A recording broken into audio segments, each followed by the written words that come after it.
네, 한 주를 시작하는 월요일 박철성의 주간 증시 시간입니다. 오늘도 함께하겠죠? 네, 리서치센터의 박철성 국장님 나오셨습니다. 어서 오세요. 안녕하세요. 네, 안녕하세요. 네. 오늘은 어떤 소식인가요? 어떤 소식부터 갈까요? 어떤 소식이 좋을까요? 이정현 씨. 네. 죽느냐 사느냐. 그 다음에 뭐 나오죠? 그것이 문제로다니까요. 이야, 오늘 그 얘기 좀 해볼까요? 자, 도대체 갈 거냐 말 거냐.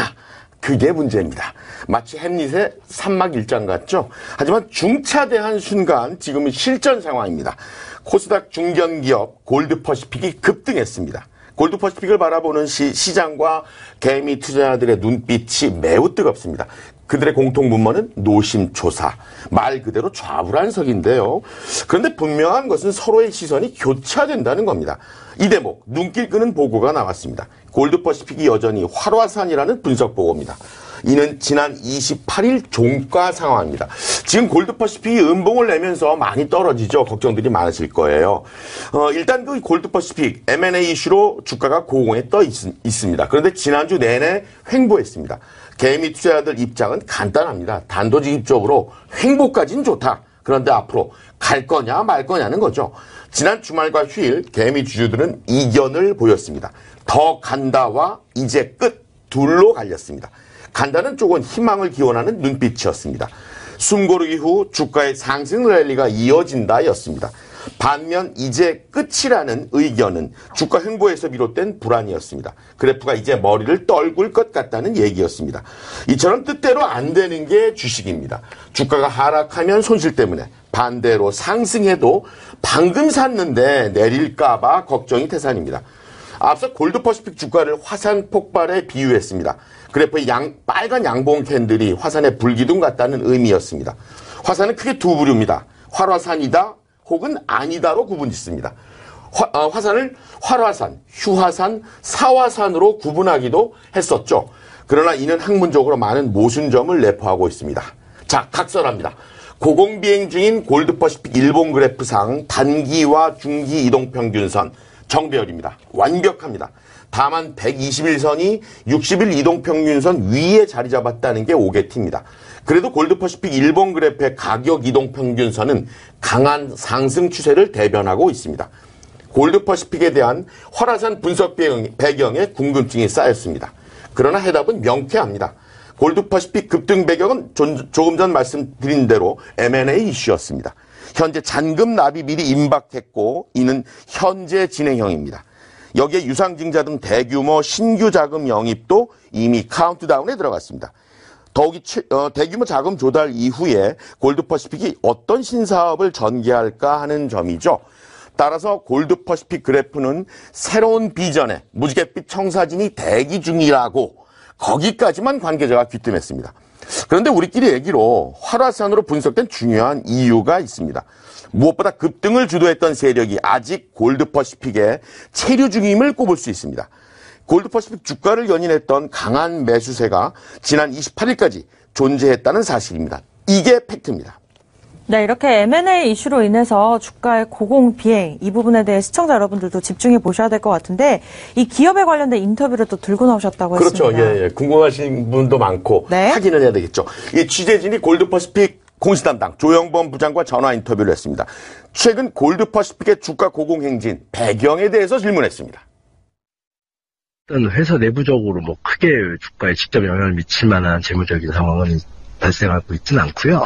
아무래도 M&A가 제일 큰 이슈가 아닌가 싶거든요. 어쨌든 회사에 대한 기대감이 부장님 말씀하셨듯이 대규모 자금이 유입이 되니까 소재가 있겠구나. 그 자금이 어쨌든 어떻게 쓰여야 될 거 아닙니까? 회사에 들어왔으면.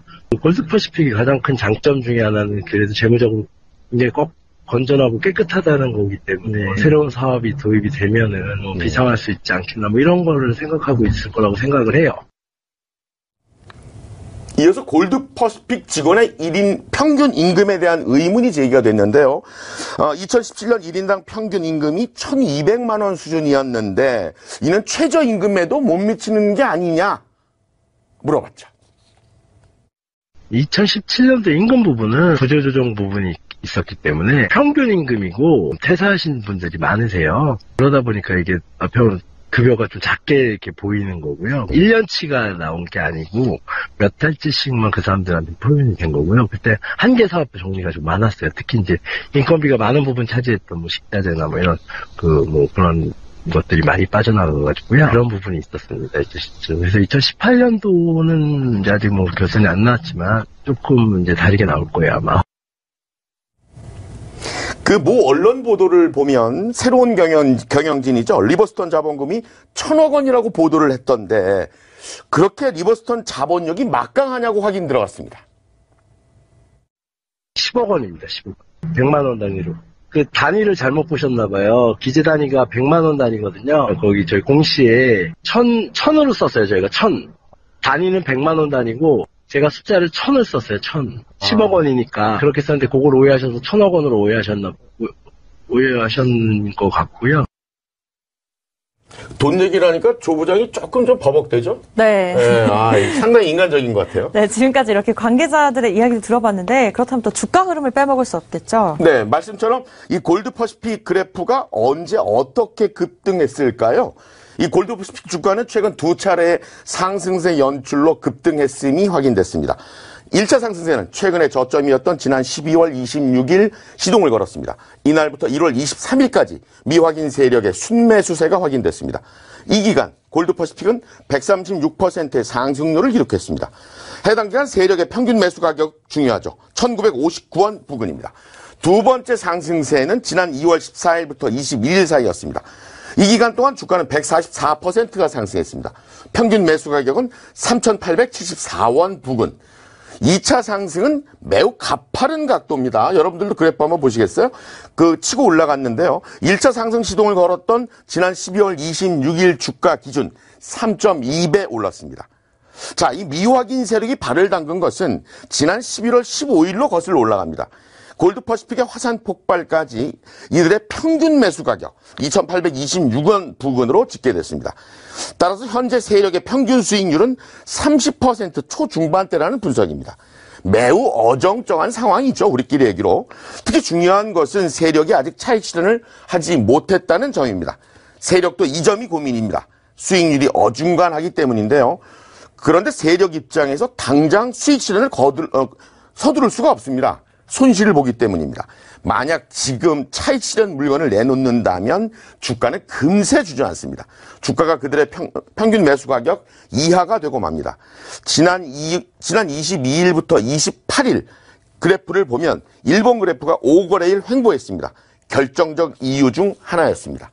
개미 투자자가 현재 수익 구간이라면 노심초사와는 거리가 멉니다. 문제는 손실 상황이죠. 오늘처럼 또 음봉이 나올 때입니다. 골드퍼시픽 최근의 고점은 지난 21일 장중 4,855원. 만약 이때 매수했다면 28일 종가 기준 23% 손실 중입니다. 큰 걱정이 아닐 수 없습니다. 이럴 때 덜컥 손절매 의미가 없습니다. 슬기롭게 손실을 줄이는 게 최선입니다. 이런 경우 전문가들은 정확한 손절 라인을 잡고 차분한 대응을 주문했습니다. 또 추가 매수, 일명 물타기로 평균 매수 가격을 낮추는 것도 현명한 전략이라고 조언했습니다. 이때는 추가 매수 구간과 정확한 손절 라인을 정하는 게 무엇보다 중요합니다. 근데 의미는 알겠지만 결코 쉽지 않습니다.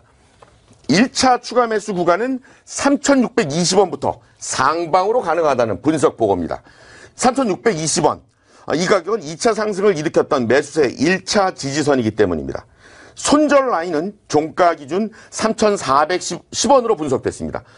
3,410원은 이 상방 가격으로 2차 추가 매수, 즉 물타기가 가능한 얘기와 일맥합니다.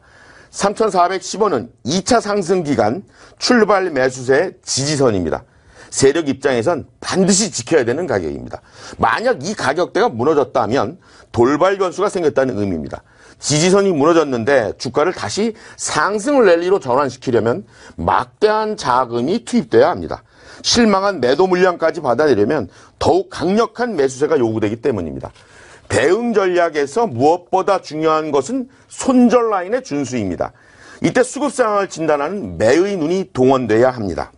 네, 투자에 있어서 손절 라인 준수하는 것보다 중요하죠. 중요한 건 없는 네. 것 같습니다. 그리고 여러분 스티브 잡스 아시죠? 그는 종종 사람들에게 사랑에 빠지게 하는 기술을 개발하고 있다 이렇게 얘기했는데요. 네. 가족, 친구, 연인끼리 사랑에 빠지게 하는 기술 어떤 게 있을까요? 이번 주 한번 찾아보시는 건 어떻습니까? 네, 지금까지 박철성의 주간 증시 시간이었습니다. 수고하셨습니다. 고맙습니다.